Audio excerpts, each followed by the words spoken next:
You can teach your children about the environment and have a whole lot of fun at the same time, and you can do it with a new video game developed by a local video game developer, Andy Schatz. He's here to tell us all about it. Andy, welcome. Thank you. Now, first of all, got to get it out there. You're a Torrey Pines High School graduate. I am. I'm a local San Diegan. Local, born and bred. Absolutely. Okay, let's talk about, first of all, before we get to these games, how in the world did you get started making video games? Well, you know, I've been making games since I was a little kid. I was an absolutely nerdy little kid.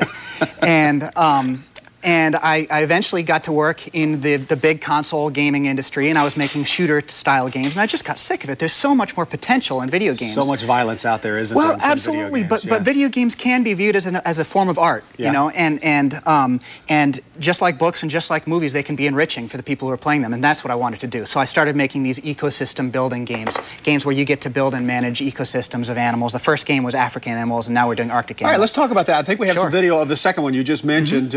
Tell us what's it all about.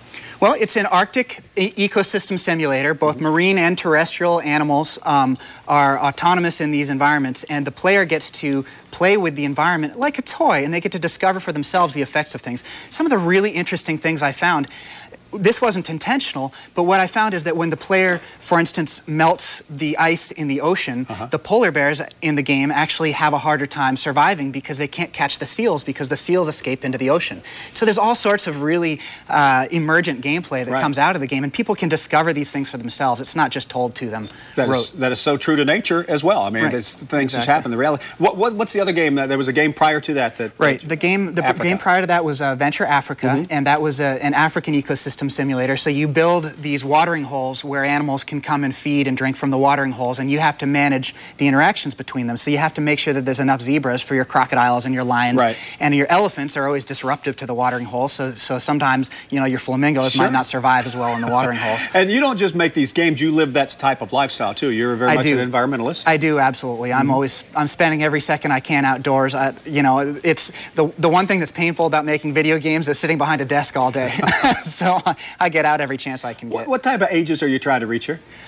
You know, well, it's funny. We actually sell best to kids, but these games are intended for all ages. Anyone can play them. They're strategic games. There's a lot of thinking involved. But what we find is that kids love animals. Right. And so what I'd recommend is anyone that you know that enjoys animals, that enjoys this sort of topic, is going to enjoy the game. But kids particularly love it. It's got to make you feel good too. I mean, you could have gone that route. You could have gone the route of the violent video games, which so many people do, and make a lot of cash doing it that way. Right. But you chose a different road. Well, I tell you what, I got an email this morning from a guy in Kenya saying, you know what, I've been playing this game with my 8-year-old and we absolutely love it, but zebras don't eat bushes. Do you mind if I send you criticism like this? And of course I email back saying, yeah, that's great. You know, I'm not a biologist. I'm an outdoorsman. I love the outdoors. But that sort of feedback you get on a game, rather than, you know, this gun is too powerful or something along those lines, that's just a joy to my heart. That's phenomenal. So. Somebody from Kenya writes you and tells you the zebras don't eat bushes.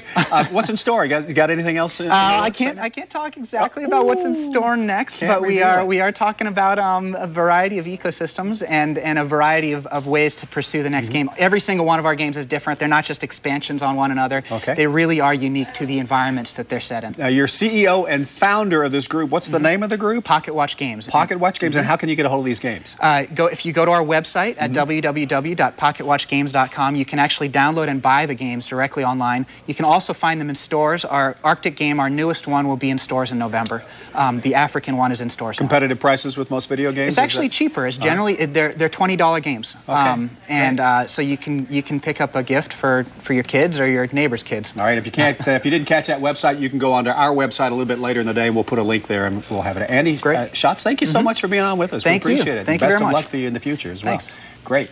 All right. We'll check in with Dave Scott one more time right after the break in one of San Diego's spookiest spots.